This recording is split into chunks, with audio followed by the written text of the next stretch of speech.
नमस्कार जी, मैं doctor Sameer Govil medical college Kanpur medical college में प्रोफेसर डिपार्टमेंट ऑफ मेडिसिन में हूँ। सीनियर नेफ्रोलॉजिस्ट भी हूँ। मैं यहाँ पर शहर में 20 साल से प्रैक्टिस कर रहा हूँ। मैं आप लोगों को कुछ पैरों की सूजन के बारे में जानकारी देना चाहता हूँ, जिसको अंग्रेज़ी में मेडिकल टर्म में पीडल एडिमा कहते हैं। इसका मतलब होता है पैरों में सूजन। पैरों में सूजन बहुत कॉमन प्रॉब्लम है और बहुत ज़्यादा पेशेंट्स में देखी जाती है। इस ये बहुत कारणों से होती है। अगर मैं शुरुआत से बताऊँ आपको कोशिश करता हूँ बताने की, तो सबसे कॉमन कारण है अत्यधिक मोटापा। फैटी अगर आदमी होगा तो वेट की वज़ह से भी पिडल एडिमा होता है।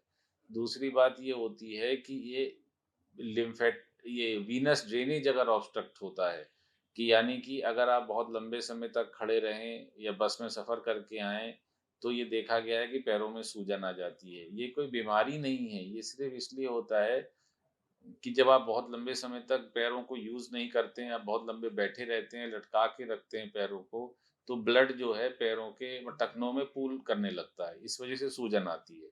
इसका उपचार तो बहुत सिंपल है, खड़े हो जाइए, चलना शुरू करिए। अगर ये बीमारी और ये टेम्परेरी टाइप का एक फिनोमेना होता है।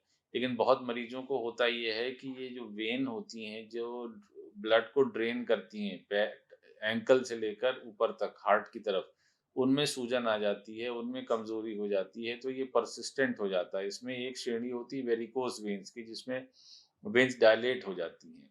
तो इस स्थिति में ये मैकेनिकल ऑफ एक तरह की बीमारी होती है। इस स्थिति में इसका सबसे अच्छा इलाज है ये स्टॉकिंग पहनना। अगर आप कंप्रेसिव स्टॉकिंग पहनेंगे तो ये वेन्स का प्रेशर मेंटेन रखते हैं और ये सूजन अपने आप कम हो जाती है। एक और फिजियोलॉजिकल कंडीशन जिसमें ये पैरों में सूजन आती है वो प्रेगनेंसी में। प्रेग्नेंट लेडी में सॉल्ट और वाटर रिटेंशन की बहुत कॉमन प्रॉब्लम है और वो सूजन आती ही आती है बिकॉज़ ऑफ द बेबी, जब बच्चा पेट में होता है।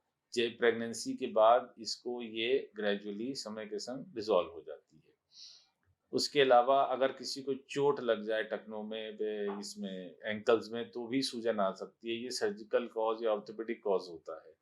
डायबिटिक्स में ये बहुत कॉमन होता है कि ये इन्फेक्शन अगर हो जाए पैरों में, तो भी पैरों में सूजन आती है। गुर्दे की कोई भी समस्या हो तो सबसे पहला लक्षण होता है पीडल एडिमा। इसमें क्या होता है कि गुर्दे की बीमारी में प्रोटीन का लॉस होता है यूरिन से। जब यूरिन से लॉस होता है प्रोटीन का, तो पैर जो हैं वो उसमें सूजन आने लगती है, क्योंकि प्रोटीन का जो लॉस होता है उससे ऑनकोटिक प्रेशर में चेंजेस आते हैं। तो ये डायबिटिक्स में भी होता है गुर्दे पे असर, और नॉन डायबिटिक स्टेटस में भी होता है। तो किडनी वाले मरीजों में ये देखा गया है। फिर एक कंडीशन होती है डीवीटी, डीप वेन थ्रोम्बोसिस। ये थ्रोम्बोसिस होती है अधिकतर जो मोटे लोग होते हैं, जिनका पैर इस्तेमाल कम करते हैं, चलते कम हैं, तो घुटने के नीचे जो वेन्स होती है उसमें थ्रोम्बोसिस हो जाती है और वहाँ पर सूजन आती है। और ये बहुत कॉमन होता है अगर आप बहुत लंबी फ्लाइट में कहीं जाएँ और बहुत लंबे समय तक बैठे रहें और आपका वज़न ज़्यादा हो, तो इसकी संभावना काफ़ी रहती है।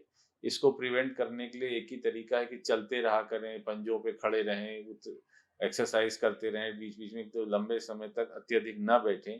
तो ये ब्लड जो है फिर वो रुकता नहीं है और वो सिस्टम में चलता रहता है। तो ये इसमें ये कंडीशन फिर डेवलप नहीं होती है।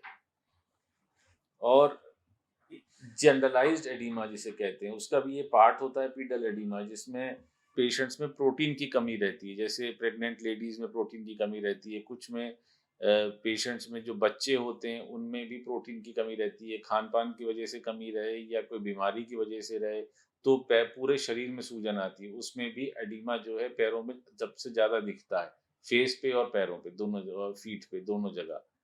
तो ये बहुत सारे ऐसे लक्षण हैं जिस वजह से ये सूजन आती है बॉडी में।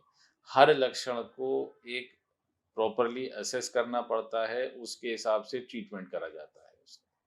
समझ रहे हैं ना? आप ऐसा नहीं कर सकते आप कि हर बीमारी का ट्रीटमेंट एक है। तो पीडल एडिमा एक साइन है, एक लक्षण है जो बॉडी में दिखता है। कारण उसका जो होता है वो बहुत सारे अलग-अलग कारण हैं। तो वो असेस करा जाएगा, उस कारणों को हम ट्रीट करते हैं, तब जाके ये सेटल होता है। ये बीमारी कोई बहुत गंभीर नहीं है, लेकिन कुछ स्थितियों में ये गंभीर बीमारी भी बन सकती है, ठीक है? तो इसको मेरा सलाह ये है सब पेशेंट्स के लिए कि जब इस तरह की सूजन आए तो इसको इसको कभी निग्लेक्ट ना करें, अपने डॉक्टर से ज़रूर कंसल्ट करें। कुछ दवाइयाँ ऐसी हैं जो रोज़मर्रा की ज़िंदगी में हम लोग खाते हैं, कुछ ब्लड प्रेशर की दवाइयाँ जिनसे भी सूजन आ सकती है। लेकिन उनसे इन सब बहुत सारी ऐसी चीज़ें जिनसे घबराना नहीं चाहिए और आपको दिक्कत नहीं होगी, अगर आप रेगुलरली इसको फ़ॉलो करते रहें। Thank you.